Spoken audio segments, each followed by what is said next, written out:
লালপুর বাগাতিপাড়ার মাটিতে কোনো অন্যায় আমি এক বিন্দু অন্যায় সহ্য করব না, সে যেই হোক না কেন। আমরা উন্নয়ন বলতে বুঝি ওই রাস্তার উপর দিয়ে হেঁটে যাওয়ার প্রত্যেকটা মানুষের জীবন মানের উন্নয়ন।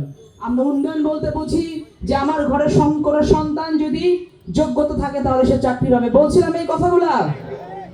বাংলাদেশে লক্ষ লক্ষ কর্মসংস্থানের ব্যবস্থা করা হবে, তার মধ্যে 80% হবে নারী। মনে আছে বলছিলাম নারীদের জন্য কাজ করব, সবে শুরু হয়েছে এগুলা। আপনাদের সহযোগিতা অত্যন্ত জরুরি। আপনারা যদি সহযোগিতা করেন তাহলে দেখবেন যে আপনাদের হাত ধরে এই লালপুর বাগাতিপাড়ার উন্নয়ন হয়েছে।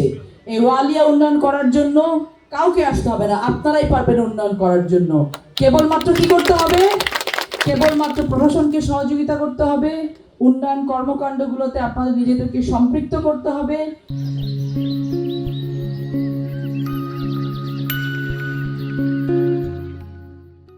এই যে মায়েরা বসে আছেন এখানে, বাচ্চা কাচ্চার দিকে একটু বেশি করে নজর দিতে হবে। যেই মারা এবং বাবারা আমরা খুব খুশি হচ্ছি যে আমার 25 বছর বয়সের বেটা তো মেলা ইনকাম করতেছে, আমি তো একটা সাদালা বাড়ি দিয়ে ফেলেছি, খুশি হচ্ছি অনেকে।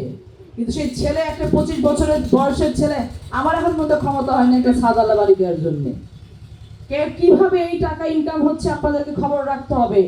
কোনো বৈধ পথে এই টাকা ইনকাম হয় না। আপনার সন্তানের ভবিষ্যৎ এবং বর্তমান দুইটাই নষ্ট হচ্ছে। সে মাদকাসক্ত হচ্ছে, সে হ্যাকিং করছে, সে প্রতারণা করছে, সে অনলাইন জুয়া খেলছে। সন্তানের প্রতি নজর দেন।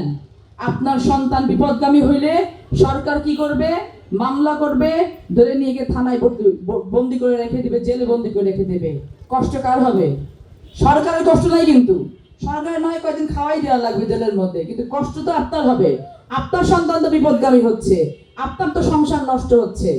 আপনার দায়িত্ব হচ্ছে দেশের জন্য যেন কোনো বোঝা তৈরি না হয় সেটার দেখভাল করা।